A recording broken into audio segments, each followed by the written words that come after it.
On a muggy Saturday night on June 7, 1986, 29-year-old Kathy Lipscomb parked her car in front of an apartment complex in San Antonio, Texas, and reached into her purse for a tube of lipstick.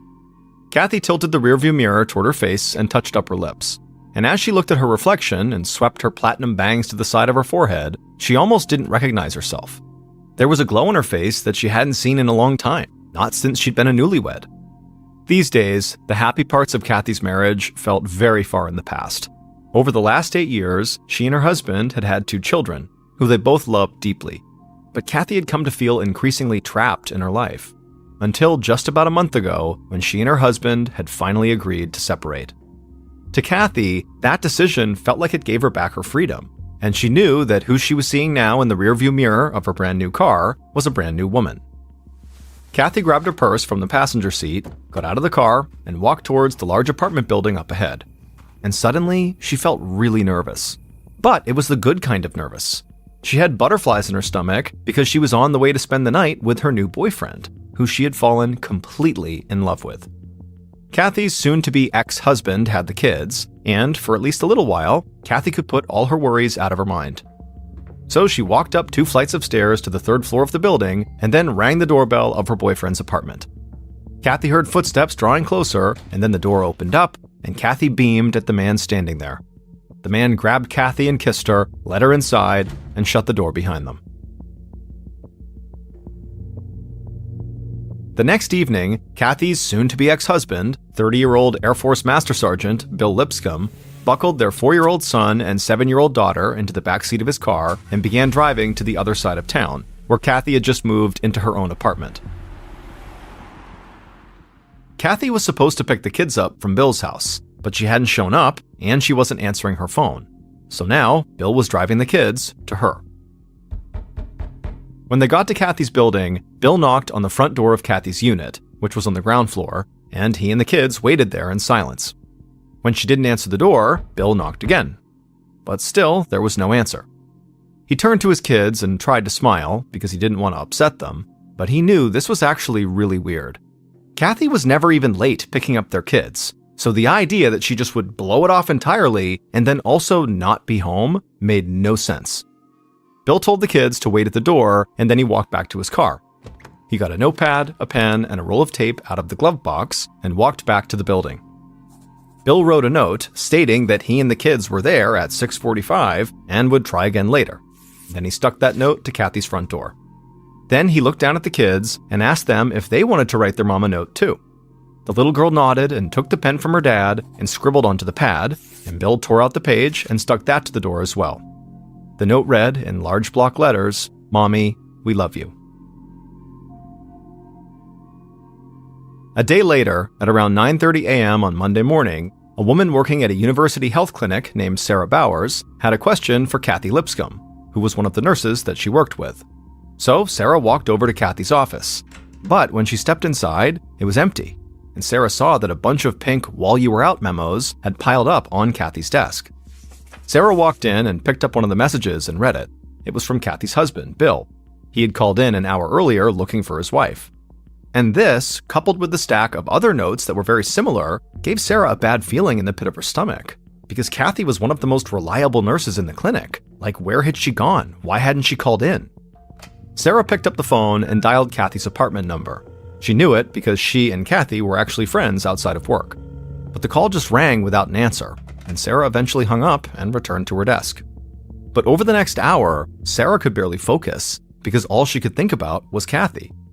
She kept looking up at the clock on the wall, watching the minutes tick by, hoping to see her friend walk into the office with a totally reasonable explanation for why she was late. Or even without an explanation. It didn't matter, so long as Sarah knew Kathy was okay.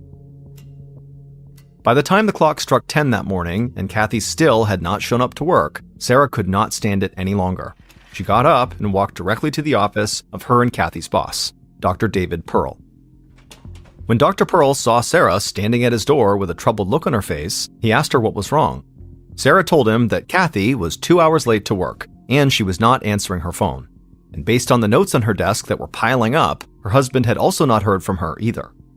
At this, Dr. Pearl furrowed his brow.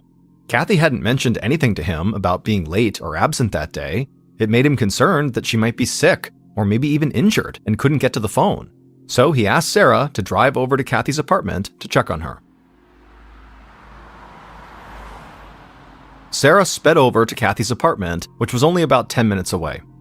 When she got there, she found the notes on the door and she knocked, but there was no answer. And so feeling kind of desperate, she ran to get the building manager and begged the woman to let her into her friend's apartment. Now, the manager knew this was against company policy to do this, but she could see how upset Sarah was, so she unlocked Kathy's door and let Sarah go inside. And what Sarah found inside sent her panic through the roof.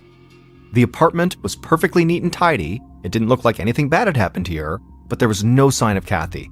In fact, it looked like she had not been home for days.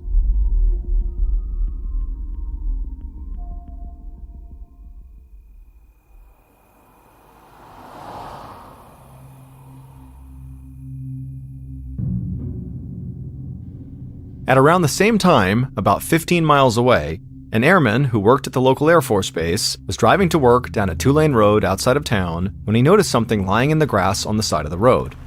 The airman pulled over to the shoulder and got out of his car to investigate. He walked off the road and into the grass and stared down into the weeds in utter disbelief. When he got over the initial shock, he ran back to his car, drove to the nearest house, and called the police. It took police officers from the Bexar County Sheriff's Office just a few minutes to arrive at the spot on the road where the airman had made his discovery. It was a strange location for a 911 call. The area was pretty much deserted, and this road was basically only used by Air Force personnel who drove in and out of the base. The police got out of their cruiser and walked to the side of the road into some spiky grass, and just a few feet in, they stopped. For a minute, they just stood there together in silence, looking down. Because there, lying in the weeds below, they saw the dead body of what looked like a teenage girl. She was naked and covered with ants, and they saw thin trails of blood on the sides of her mouth. But as horrifying as all of that was, the officers were actually much more fixated on something else. The girl's body was contorted. Her legs were bent at the knee, and her ankles were crossed, as if she had been sitting crisscross style. Her torso had been folded forward, so her chest was resting on her legs, and there was some kind of fabric under her foot. The officers had been to enough crime scenes to know that this girl's body had not just been tossed out of a car quickly by a person trying to get rid of evidence. Instead, her body had been carefully posed, like whoever killed her wanted her to be found. That afternoon, homicide investigator Sergeant Sal Marin sat in his office at the sheriff's station trying to ID the victim that police had just found on the side of the road. Marin had started off pretty confident that he would be able to figure out who it was pretty quickly. From the looks of things, the victim appeared to be a teenager, and she had been healthy, well cared for, and well groomed. In other words, she looked like she probably had a family who would definitely report her missing right away. But so far, Marin had not been able to find any missing persons reports that matched her description, and he thought that was strange. Just then, a secretary came by and dropped off the medical examiner's report from the autopsy along with the crime scene report. Marin grabbed the medical examiner's report first, and as soon as he opened it, he grimaced. The victim had been sexually assaulted and strangled to death, most likely on Sunday night, so one day before she was found. Her body appeared to have been posed soon after her death, before rigor mortis had set in, which is the stiffening of the body after death. And to Marin, this felt off. Usually, when young women were murdered, the killer was someone they knew, either a partner, friend, or a family member who acted out of rage or jealousy. Sadly, it wasn't unusual to see sexual assault or strangulation in cases like this, but it was extremely unusual to see such deliberate posing of the body. Killers who know their victims often try to cover them up, not display them. Posing a body was evidence of a careful and deliberate killer, acting with a plan. It was something that sadists and serial killers did, and it made Marin think that his killer was likely a stranger to the victim. And that was bad news, because killings by strangers were among the hardest to solve. The suspect pool was enormous, because the killer could be anyone. But as Marin continued through the report, he spotted what he thought might be his first clue. 4 strands of long red hair that were found on the girl's body. The girl was a blonde, which meant the red hairs could have come from her killer. The medical examiner had examined these hairs under a microscope, and they found they had been dyed red and they had no roots. And Marin wasn't sure what to make of this. The hair could be from a wig, or they could be from a woman's head, but Marin found it highly unlikely that his killer was female. He put the autopsy report down and picked up the crime scene report. And here, Marin found his second clue. The victim's clothing, which was a pair of Levi's jeans and a t-shirt, had been placed underneath her right foot by the killer. And what Marin noticed was the clothing had been rolled up rather than folded. Marin picked up a pen and wrote down the word military in the margins. Marin knew that people in the military were trained to roll up their clothes instead of folding them, because it was more compact and efficient.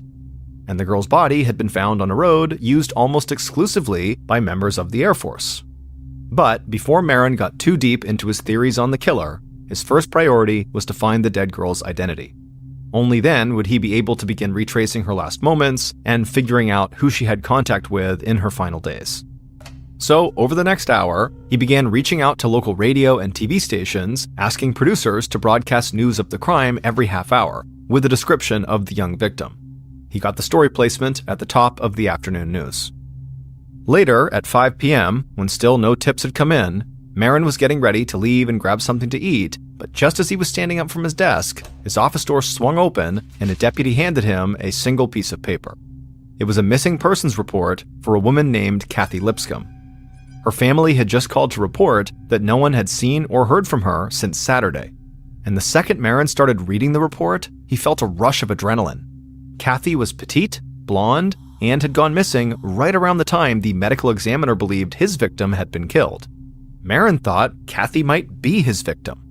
But then his eyes settled on Kathy's age, and he felt his excitement drain away. Kathy was 29 years old, almost 30, but the dead woman found on the side of the road looked a full decade younger than that, at least, so Kathy didn't seem to be a match for his homicide victim. Still, Marin wondered if this missing persons report about Kathy Lipscomb was a different kind of clue in his case, because based on Kathy's physical description, it was eerie how similar the two women were. Marin felt his appetite vanish, and he sat back down at his desk. He was starting to fear that he could have a serial killer on his hands, who was hunting petite blonde women, and that Kathy could actually be his second victim. A few hours later, Sergeant Marin's efforts to get the description of his victim blasted out onto the airwaves paid off. By this point, Marin was at home on his couch watching TV when his phone rang. He walked into the kitchen and picked it up. It was the medical examiner's office calling to tell him that a woman watching the news had heard about the discovery of the body and realized that the description of the young victim matched a friend of hers perfectly. At first, this woman had not wanted to believe it, so she actually had gone to her friend's apartment to check on her. But when her friend did not answer the door, the woman had called the police, and the police directed this woman to the medical examiner's office where she would positively identify the body. Marin's victim finally had a name. When Marin heard the name, he immediately turned to the coffee maker on his counter and started brewing a pot. He was going to have to go straight back to work. Because Marin did not have two victims on his hands, he had just one. The dead body of the girl by the side of the road and the missing Kathy Lipscomb were one and the same. Kathy, despite being 29 years old, was just unusually young-looking. This meant that Marin's theory of the case, that he might be dealing with a serial killer, had become a bit more unlikely. He still viewed the posing of the body as evidence that the killer was a stranger to the victim, acting on a calculated plan rather than a sudden burst of emotion. But he was down to just one victim. And now that his victim did have an identity, Marin had to do the part of his job that he hated the most, and that was to tell his victim's family about the murder.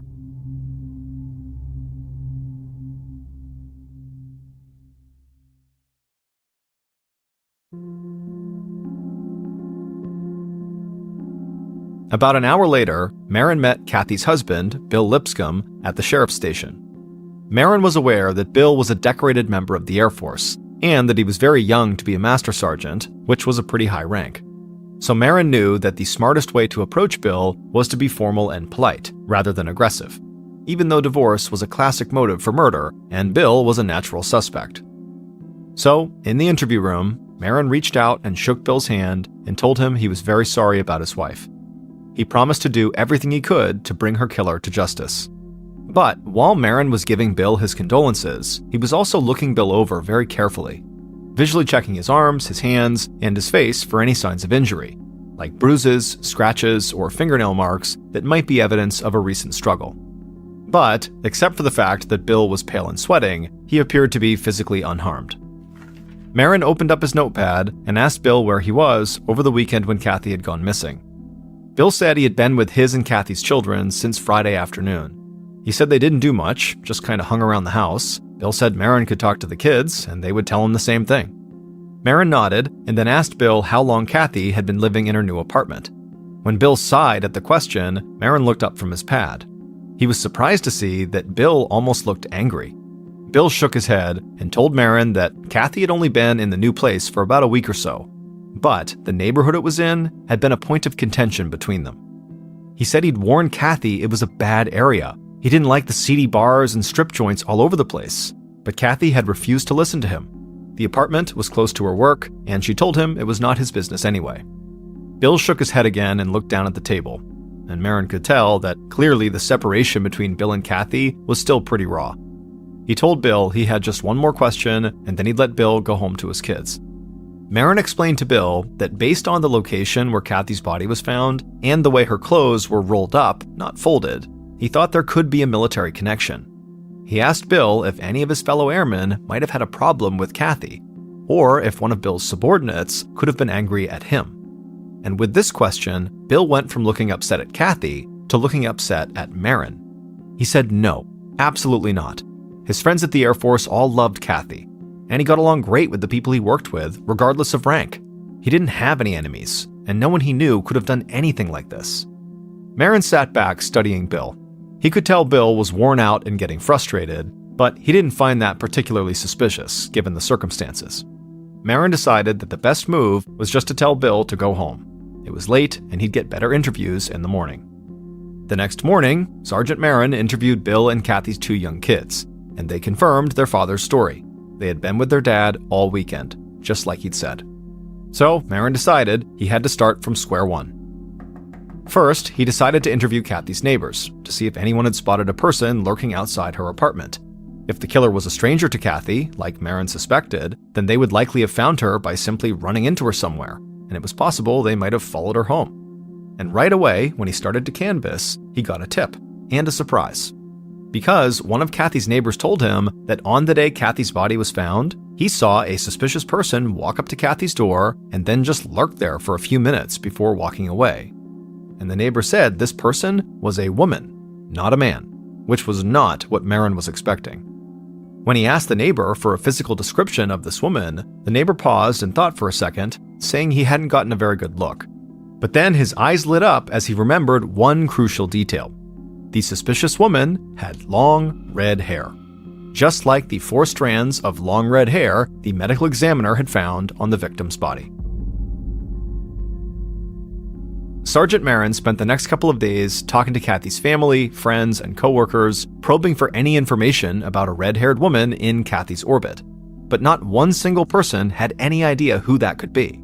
Instead, Kathy's friends and family had a different idea for a suspect: Kathy's new boyfriend. Kathy had only been dating this man for a few weeks, but she was already saying she was madly in love with him. But some of her friends thought the boyfriend was bad news. The first reason for this was because he was married. The boyfriend kept telling Kathy that he and his wife were separating and would be divorced soon, and although Kathy believed him, none of her friends did. This boyfriend also had a reputation for sleeping around and promising every woman he was with that he was going to leave his wife for them. In fact, he was known for keeping a bachelor pad apartment where he could entertain his various girlfriends without his wife's knowledge. And another reason Kathy's friends didn't like her boyfriend was even simpler. It was because he was her boss. Kathy's boyfriend's name was Dr. David Pearl. It was Dr. Pearl who, on the Monday that Kathy failed to show up for work, sent her coworker Sarah to Kathy's house to check on her. Kathy's friends knew she had been spending time with Dr. Pearl when she didn't have the kids with her, and that caught Marin's attention, because the kids had been with their father on Saturday night, which, as far as police knew, was the last time anyone had seen Kathy alive. Marin wanted to know if Kathy had gone to meet Dr. Pearl that night. And so, a few days into his investigation, Marin found himself putting the red-haired woman on the back burner for a new number one suspect, Kathy's boss and boyfriend, Dr. Pearl.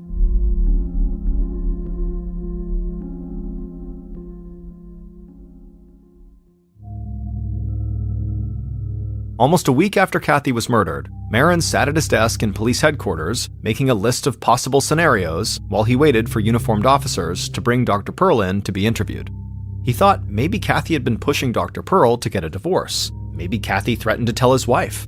Or maybe, Marin thought, the doctor's wife had already found out about the affair and taken revenge on Kathy. Marin sat back at his desk and wondered if the suspicious red-haired woman who had been seen at Kathy's apartment the day her body was found could be Dr. Pearl's wife. Just then, a uniformed officer knocked on Marin's door to tell him that Dr. Pearl was waiting for him. Marin stood up and followed the officer back to the little interview room where Dr. Pearl was sitting, looking perfectly calm and in control. When Marin walked in, Dr. Pearl immediately reached out and shook his hand. And then before Marin could ask even one question, the doctor began telling him how shocked he was by Kathy's death. The doctor said it just didn't make any sense, because he had just seen Kathy a day or two before she died, and she had seemed totally fine.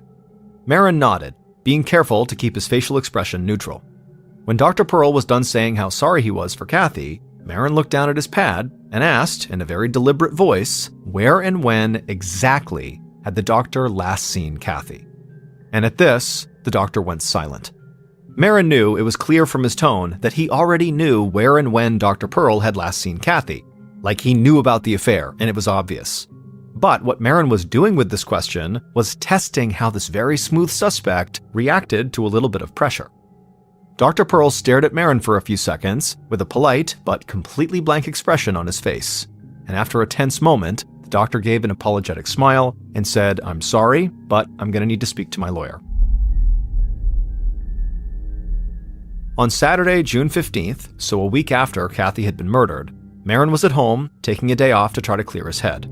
This case had felt like trying to put together pieces from 3 different puzzles into one coherent picture. None of the clues made sense together. The posing of the body suggested a methodical killer who did not know the victim. But Marin's best suspect was Kathy's boyfriend. The rolled-up clothes suggested the killer had a military background, and Kathy's soon-to-be ex-husband was a member of the Air Force. But he had a rock-solid alibi, and none of his friends or colleagues had any real link to Kathy. The sexual assault suggested that the killer was a man, but the long red hairs on the body and the suspicious red-haired woman at Kathy's door were evidence that there was a female involved. And beyond all these contradictions, there was very little in the way of actual physical evidence to tie any suspect at all to the murder scene. So when Dr. Pearl had lawyered up during his interview, Marin had had no choice but to let him walk out of police headquarters without charging him.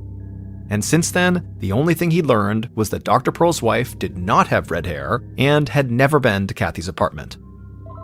Just then, Marin heard his phone ring and he hopped up. He hoped it was someone calling to tell him there had been a new break in the case, just like the last time he got a call at home. But when he answered, it was just more bad news. A crime scene tech told him that Kathy's car had been found in the parking lot of a restaurant a mile from her apartment. Forensic investigators had searched it for fingerprints, but they came up empty. Someone had wiped it clean. Over the next few weeks, every lead Marin tried to chase went nowhere. And slowly, newer homicide cases started to pile up, and they began to take up more and more of Marin's time. Marin did return to Kathy's case every few weeks, hoping he'd spot something he missed. But no matter how many times he read the different reports, nothing in them made any more sense than it had in the beginning. A month or two into the investigation, Kathy's mother had called Marin, and he promised her he would make sure that Kathy's murder was not forgotten. But as the months piled up, the case just got colder. By the 1-year anniversary of Kathy's death, the only thing Marin knew for sure was that whoever killed Kathy had not killed again, at least not in the area of Bexar County. There had been no other murders reported with the posing of the body or the long red hairs or the rolled-up clothing. By the 2-year anniversary of Kathy's death, Marin had begun to dread the calls from Kathy's family, because the only thing he had to offer them were apologies. It was not until late 1988, so more than 2 years after Kathy was murdered, that all the blurry pieces of evidence finally snapped into focus. And it happened because Kathy's family hired a private investigator. When this PI heard about the initial handling of the case and the huge mistake made in thinking that the body of Kathy Lipscomb was that of a teenage girl, he decided to start the investigation all over again. And in doing so, he discovered a critical piece of evidence that somehow the police had missed. That evidence was Kathy's datebook. In this datebook, Kathy had written cryptic notes about something called the WAPS test. The PI didn't know what a WAPS test was, but apparently, someone Kathy knew had all the answers to this test and was passing them around. To the PI, this sounded like Kathy knew something about some kind of cheating scandal. Not like adultery, like actual cheating on a test. But the PI wondered who in Kathy's orbit would be taking a standardized test. It didn't make sense for anyone at Kathy's job, which was at a medical office. On a hunch, the PI called the nearby Air Force Base. And that's when he realized he was holding the link that completed the chain of evidence and broke the case wide open.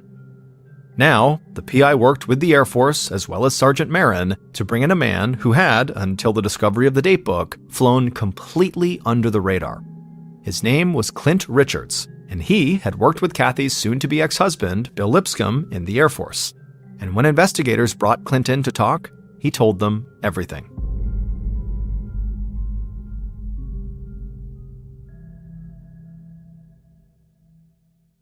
Based on Clint's story and evidence gathered throughout the investigation, the following is a reconstruction of what police believe happened to Kathy Lipscomb on the night of June 8, 1986.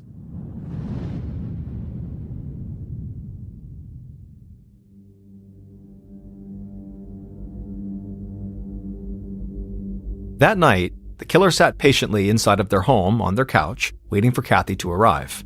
They'd been expecting her. And when the killer heard knocking, they walked across the room, put a smile on their face, and opened their front door. There was Kathy, exactly on time as usual. The killer gestured for her to come inside, and she stepped over the threshold while the killer shut the door behind her. As soon as Kathy looked around the room, she realized something was wrong. It was too quiet. But the killer was expecting this. When Kathy turned to confront them, the killer pushed her to the ground and raped her. Then they grabbed an electrical cord they had hidden nearby, climbed on top of Kathy, and wrapped it around her neck. As they pulled, Kathy tried to fight back, but after several minutes, it was too much and she stopped moving. After Kathy was dead, the killer stood up, crossed the room, and opened a cedar chest. Then they dragged Kathy's limp body across the floor, they folded her at the waist, picked her up, and jammed her inside of the chest, crossing her legs so she'd fit. Once the chest was closed, the killer called a friend. A few hours later, the killer and the friend carried the cedar chest with Kathy's body inside out of the killer's apartment and loaded it into the friend's vehicle. Then, the killer handed the friend 4 strands of long red hair and walked back inside of their house. The friend drove off with Kathy's body and the hair.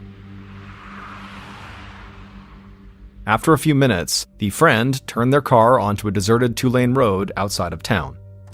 They pulled over, removed Kathy's body from the chest, and carefully placed her on the ground on the shoulder of the road. Then, the friend set about staging the scene to look as if the killer had posed Kathy's body on purpose. They rolled up Kathy's clothing and placed it underneath her right foot, and then they laid the 4 long red hairs on top of Kathy's body. Finally, when the scene was perfect, the friend got back into their car and drove home. With Kathy's death, both the killer and the friend were now certain that no one would ever know that the killer had cheated on the promotional exam that the Air Force called the Weighted Airman Promotion Systems Test, or as everybody called it for short, the WAPS test. The friend who dumped the body was Clint Richards, and the killer was Kathy's soon-to-be ex-husband, Bill Lipscomb. It was Bill, the young master sergeant who had moved up the Air Force ranks with shocking speed, who had cheated on the WAPS test. Kathy knew about it, and she had threatened to expose him during their divorce because she wanted Bill to give her full custody of the children. It would turn out that Marin had been correct in his assessment that Kathy's killer had acted with a plan and had deliberately posed her body. But he had been wrong about why. Bill and Clint had worked together to stage the crime scene to make it look like a murder committed by a sadistic rapist. Those long red hairs were part of that staging, meant to throw the police off, and they had worked even better than either Bill or Clint had expected. and this was because of a chain of events that police themselves had set in motion in their early efforts to identify the body found on the side of the road, when they believed the victim was significantly younger than she was. Police had put the description of the victim out to the media, and a friend of Kathy's had heard it.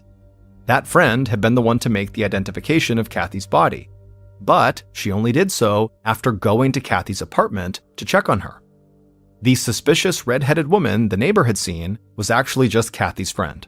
It was a total coincidence, but it had confused investigators for years. Meanwhile, Bill had escaped suspicion with his alibi because he had told his young children to lie to the police about being with him all night. Bill had preemptively suggested to Marin that Marin should talk to his kids because he knew they would lie for him.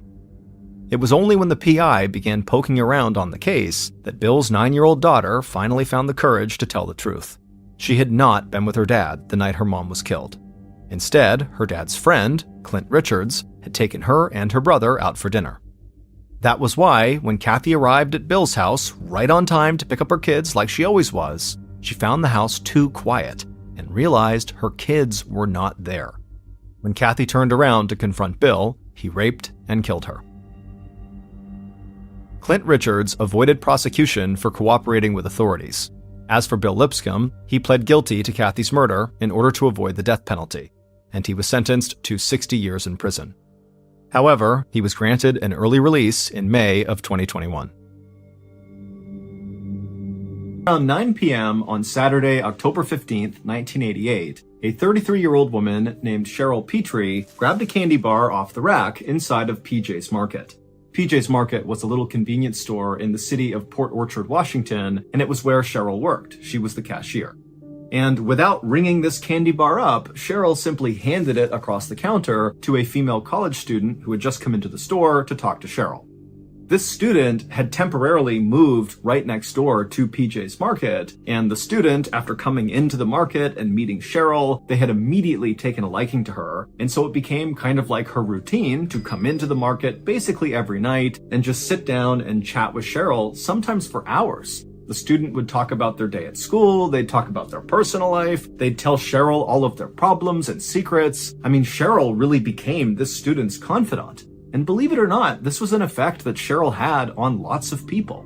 Cheryl was incredibly kind, she was empathetic, she was a great listener, she never acted like she was judging you, and she never gossiped about people. And also Cheryl had a very disarming sense of humor. It was very goofy, she was always cracking up at jokes that she had made, and so people just felt at ease around Cheryl.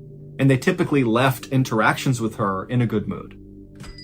And on this night, when the student had come into the market, they had told Cheryl that they actually had found an apartment in Port Orchard that they were going to be moving to, so they were going to be leaving PJ's where they were now. But the student had said that they really had no money, and so it was going to be a challenge to furnish this apartment. Heck, it was going to be a challenge just to buy groceries for this apartment. And when Cheryl heard this, she first congratulated the student, but then also said, well, hey, I'll give you some of my own furniture because I don't need it all, and that will help you furnish the apartment. And then also Cheryl had grabbed that chocolate bar off the rack and given it to the student for free as a sort of like, here's your first grocery as well. The student was totally floored by Cheryl's generosity and tried to tell her, keep your furniture and you can keep this chocolate or I'll pay for it. But Cheryl insisted. She was like, nope, tomorrow I will bring you furniture and please take this candy bar. And so the student finally relented and thanked Cheryl profusely. And really, this behavior was so typical of Cheryl. She was a single mom raising a 9-year-old girl and a baby boy, and so she worked 2 jobs to make ends meet. On the weekends, she worked at PJ's Market, and then during the week, she worked at a Ford car dealership. But despite being totally swamped basically all the time providing for her family, any spare time Cheryl had, she tried to give it to other people. Whether that was helping a coworker with their resume or baking some goodies for a sick friend at church, Cheryl was all about helping other people. The area of Port Orchard where Cheryl lived was only about an hour away from the big city of Seattle, but to Cheryl, this part of Port Orchard felt much farther away than that. She lived in this tiny little blue single-story house that was tucked away in the woods, surrounded by all these tall trees. The road to her house was very rural and winding, and so where she lived felt very isolated. It was a beautiful area, no doubt, but it was also kind of a bad neighborhood. In fact, a man had been shot and killed not far from Cheryl's house just a year earlier. But this home was all she could afford. Basically, Cheryl was poor and had almost nothing of her own. But whatever she did have, she was far more likely to give away than keep for herself. Eventually, Cheryl would tell the college student that she really needed to get back to the other customers and kind of do her job and not just sit here and chat this whole time. And so the student said, thank you again for the candy and for the offer of the free furniture. And then the student left the store, at which point Cheryl reached into her pocket and grabbed some change and dumped it in the register to pay for the candy bar. Even though Cheryl knew she very likely could have gotten away with simply giving out the candy and not paying for it, Cheryl was unfailingly honest, and so she knew she wanted to pay for the candy.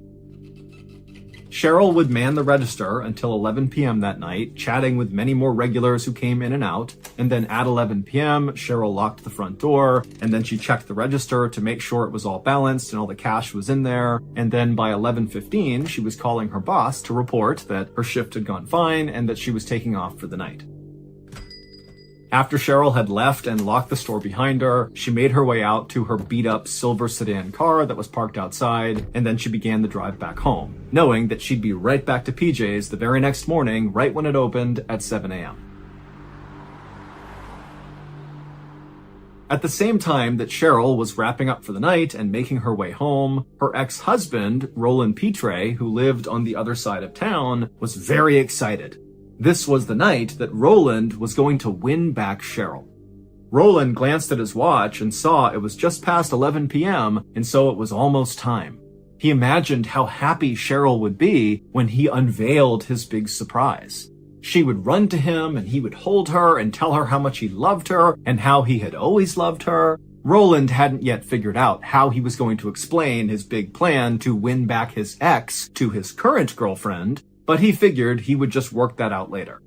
The most important thing for Roland right now was showing Cheryl how wrong and stupid he had been and how much he needed her and how much she needed him. Also, he knew their kids would be totally thrilled if they got back together. Roland was looking after their son and daughter that weekend, and he had seen firsthand that his daughter was clearly very upset about the fact that her parents were split up.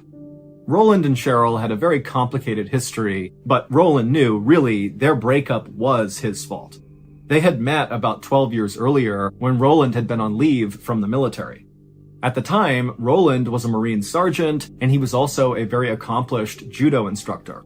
He was handsome and charismatic, and he had a charming Creole accent because he had grown up in a Cajun French family near New Orleans.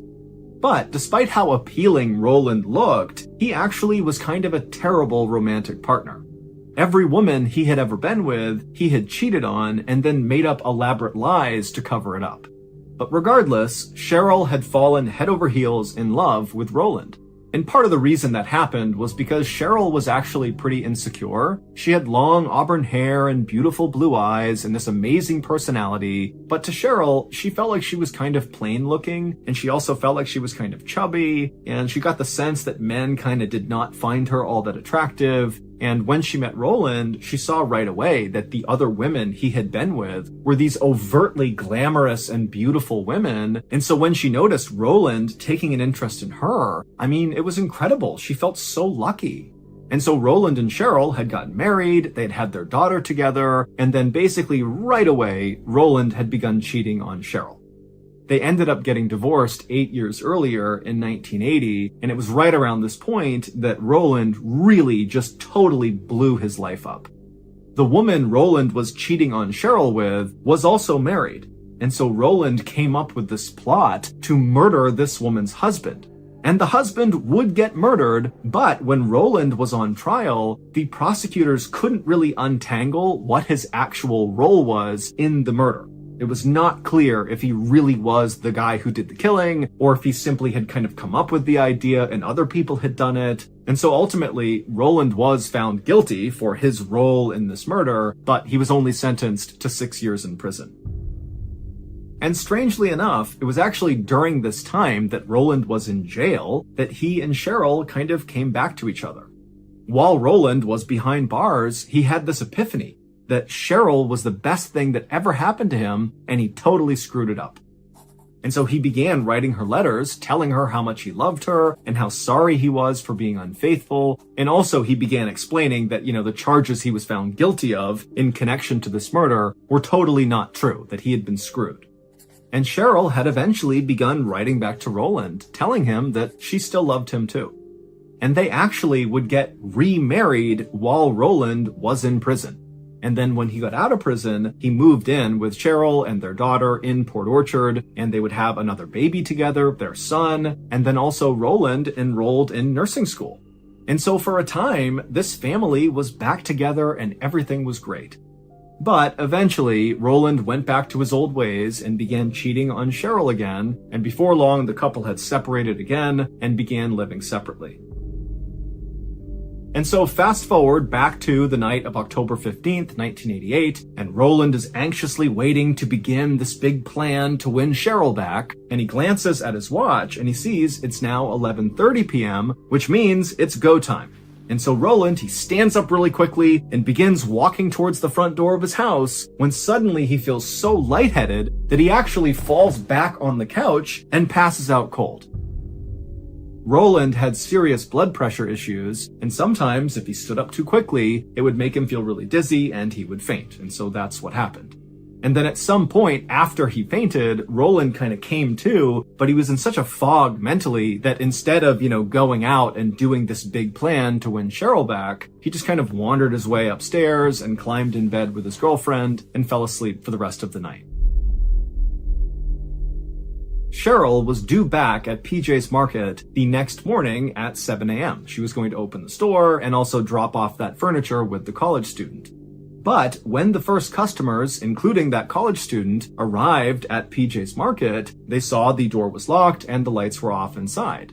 Now, all of these customers knew Cheryl really well and they really liked her, and they knew she should have been there by that point. This was totally uncharacteristic of Cheryl to not be there on time, and so it wasn't long before these patrons began calling Cheryl at her home.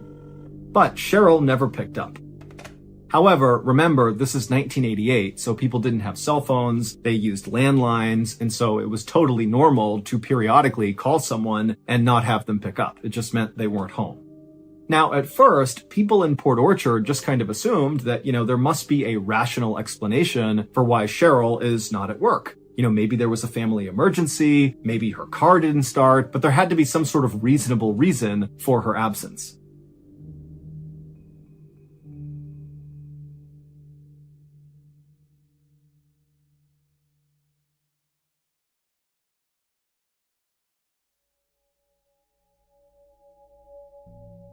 But that night, Cheryl didn't show up at Roland and his girlfriend's house to collect her daughter and son.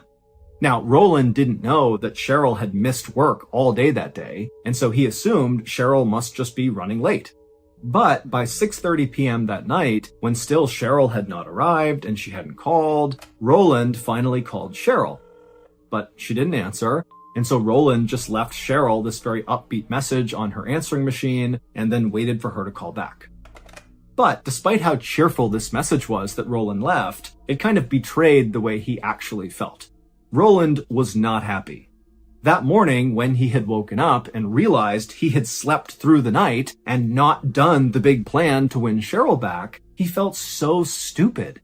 He had this chance to win her back, and he blew it. But over the next couple of hours, when Cheryl did not return Roland's call, he went from being solely worried about, how he blew this opportunity to win his ex-wife back, to now just being concerned about his ex-wife. Where is she? What's going on? And so late that night, Roland would actually call the police and report Cheryl missing. A deputy came out to Roland's house to take down this report, and then Roland actually gave the deputy a spare key to Cheryl's place, and then this deputy went to Cheryl's house. It was totally quiet. He knocked, there was no answer. He let himself inside using this spare key, and he found the home was totally in order. There was no sign of any disturbance whatsoever. The deputy eventually walked over to Cheryl's answering machine, and he saw there was a blinking light, which meant there were messages that had not been played yet. And so he hit play, and the first message was from Cheryl's daughter, who was calling to say goodnight and I love you. And then there were several messages from customers from PJ's Market that were calling to ask, why Cheryl was not at work and was she okay. There was a message from Cheryl's boss also asking, what's going on? Why aren't you at work? And then there was that message from Roland, who had called when she had not come to pick up the kids. And then the last message on the machine played, and when the deputy heard it, he knew something was terribly wrong. The last message was from a stranger who was calling Cheryl to be like, hey, I found your purse floating in Lake Union, which is near Seattle. And the stranger was like, I don't know if your purse was stolen and dumped here, or if you were here and you left it in the water or something, but I'd love to give the purse back to you. And the stranger left a phone number for Cheryl to call so she could come and pick up her purse. Lake Union was only about an hour away from Port Orchard, where Cheryl lived, but there was just no real reason she would ever be around Lake Union. She never went on trips. She didn't have the time or money to, even for short ones, like going to Lake Union an hour away. And then also, Cheryl's entire life was in Port Orchard, and her life was her kids, her jobs, and the church. And so there was just no logical explanation for why Cheryl's purse would be in Lake Union. But regardless, detectives from Port Orchard, along with police from Seattle, linked up and went out to Lake Union and began looking for Cheryl's car, because maybe she did go out here, maybe she did lose her purse in the water, and maybe she's still here. But Lake Union is a very busy place with lots of people and businesses living right along the water's edge, and even more people living right on the water in houseboats. And so there were literally thousands and thousands of cars all over Lake Union, so trying to find Cheryl's nondescript silver sedan took some time. But on the night of October 19th, so 3 days after Cheryl had failed to show up at PJ's Market for that 7 a.m. opening, police would find her car near Lake Union. And at first, it seemed like, Cheryl must have just driven here and abandoned the car for some reason, because there was no sign of a struggle inside or outside of the car. There was nothing strange about this car. It was just parked in a lot. But when authorities went around to the back of the car and used a screwdriver to pop open the trunk, they realized right away that that could not have been what happened, because Cheryl was in the trunk, and she was deceased and very clearly had been beaten to death. The investigation into Cheryl's murder would take more than a decade. The police started with Roland because 1, he was Cheryl's ex-husband, and 2, because Roland had previously been convicted for his role in a murder, even though the details of exactly what he did were never really clear. But Roland had an alibi that was airtight. He had witnesses that could confirm he was nowhere near Lake Union or Cheryl on the night that she was killed. And Roland was very cooperative with police after finding out what happened to his ex-wife. He was really bent out of shape.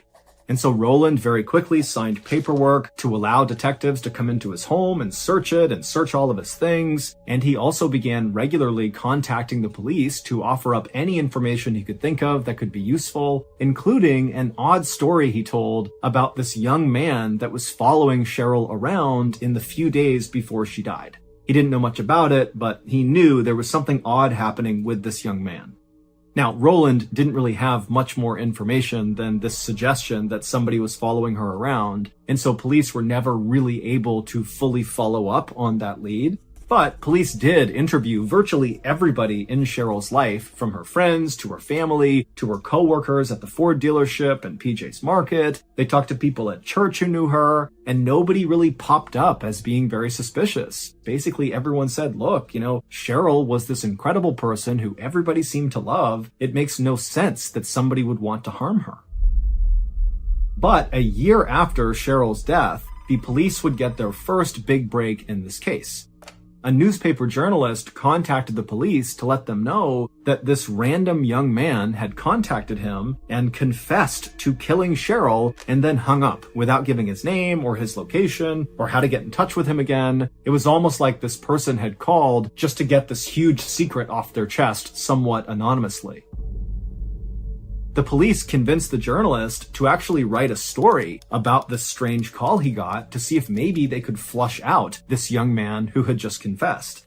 And when this article ran in the newspaper, one of Cheryl's old coworkers from the car dealership called the police to be like, hey, there was this young man who worked at this dealership with us and with Cheryl who was totally creepy and definitely had a thing for Cheryl. The coworker said this guy's name was Albie Brotsweller and that he worked in the garage and he was known as a kind of odd guy with a short temper who totally creeped out all the women who worked at the dealership. And this coworker would tell police that before Cheryl died, she had been working with Albie on his resume. And while they had been working together, Albie had developed this weird fixation on Cheryl. And when police began looking into Albie, they discovered he had quit his job at the dealership a day before Cheryl went missing, and then a couple of days after he had quit, so by this point Cheryl has been found murdered, one of Cheryl's colleagues said they saw Albie, and he had this really deep cut on his hand that he kept wrapped in a big bandage. Detectives would also discover that Albie's father lived right near PJ's Market, and Albie's mother lived right near the area where Cheryl's car had been found, out near Lake Union.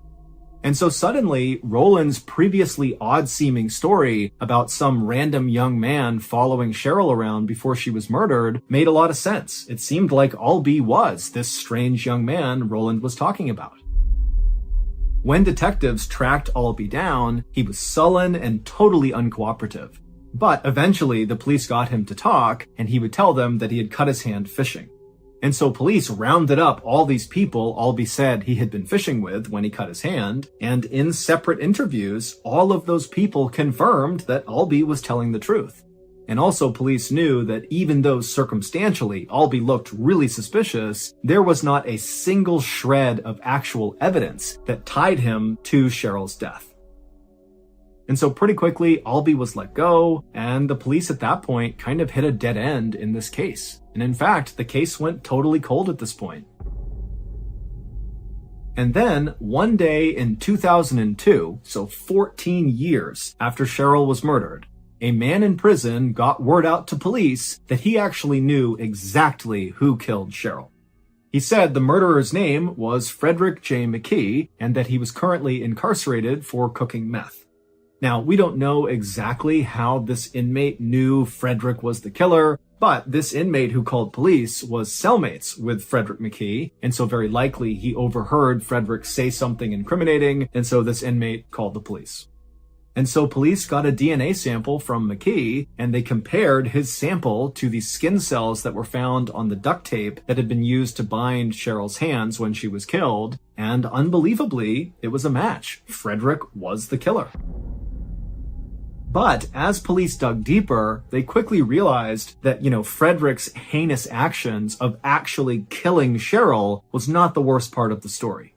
The story of what really happened to Cheryl Petre was so insanely nonsensical that right away newspapers all over the country began to cover it, it was converted into a true crime documentary, and even a famous author wrote a book about it.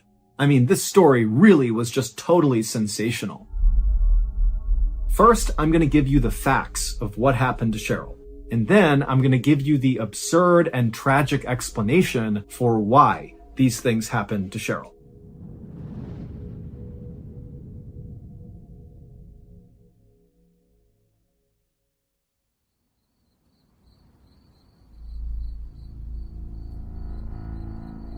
Late on the night of October 15th, 1988, so the night that Cheryl disappeared, the meth cook, Frederick J. McKee, ambushed Cheryl as she came home from PJ's Market. We don't know exactly where the ambush happened, but we think it happened right outside of Cheryl's home. And after he ambushed her, he forced her into her own trunk, he bound her hands, and then began savagely beating her. Now, based on her injuries, Cheryl obviously put up a big fight, kicking and punching and trying her best to get out of the trunk, but eventually Frederick had taken the actual metal of the trunk and began slamming it down on Cheryl's face, and that allowed him to overpower her and eventually beat her to death. And then after she was dead, he shut the trunk with Cheryl inside of her car, and then he drove her car all the way out to Lake Union, and then he abandoned the car with Cheryl still inside of it and chucked her purse into the water. But this terrible night was not supposed to go this way. Here's what was going on in the background. At the same time that Cheryl was closing up shop at PJ's Market and beginning her trip back home, her ex-husband, Roland, on the other side of town, was sitting in his house anxiously checking his watch, waiting for the right time to launch this big plan that was going to win Cheryl back. Roland's big plan was that he was going to save Cheryl's life.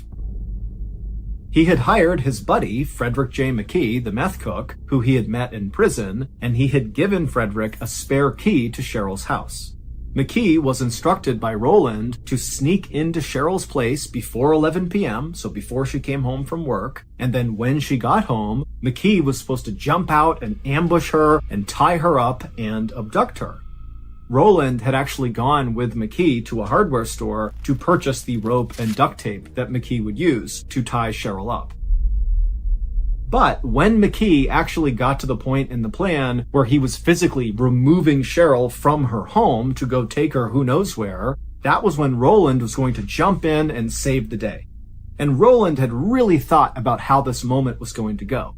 He was going to kick the front door in and jump inside and scream at McKee, "You can't do this!" and then attack him with his judo skills until McKee ran off scared, at which point Roland would cut Cheryl free and she would grab onto him and say, "Oh my goodness, you saved me, I love you, I need you."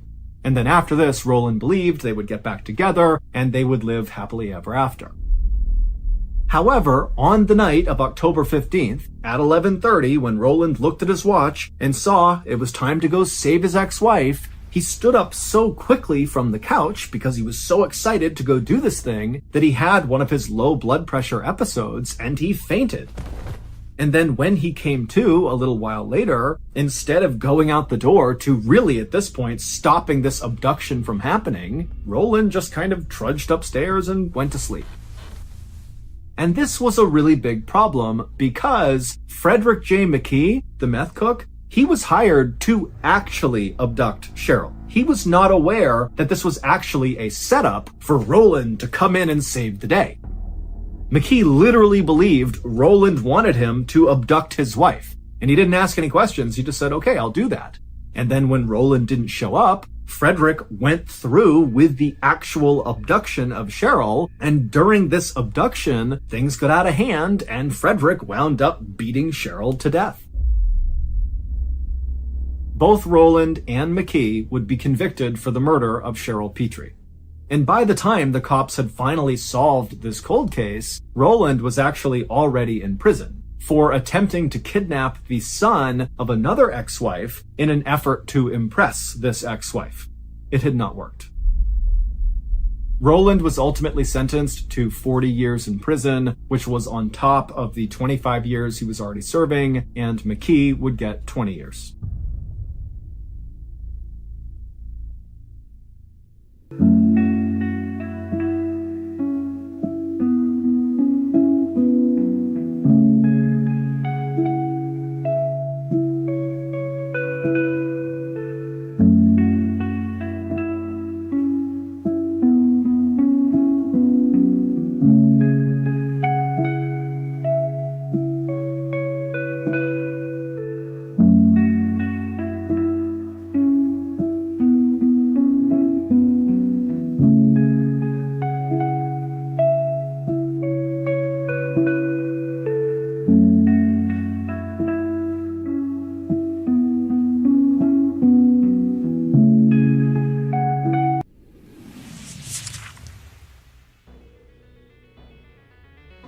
Thank you for listening to the MrBallen Podcast. If you enjoyed today's story and you're looking for more strange, dark, and mysterious content, be sure to check out all of our studio's podcasts. We have this, which is MrBallen Podcast, also MrBallen's Medical Mysteries, Bedtime Stories, and Runful. To find those shows, just search for Ballen Studios wherever you listen to your podcasts. If you want to watch hundreds more stories like the one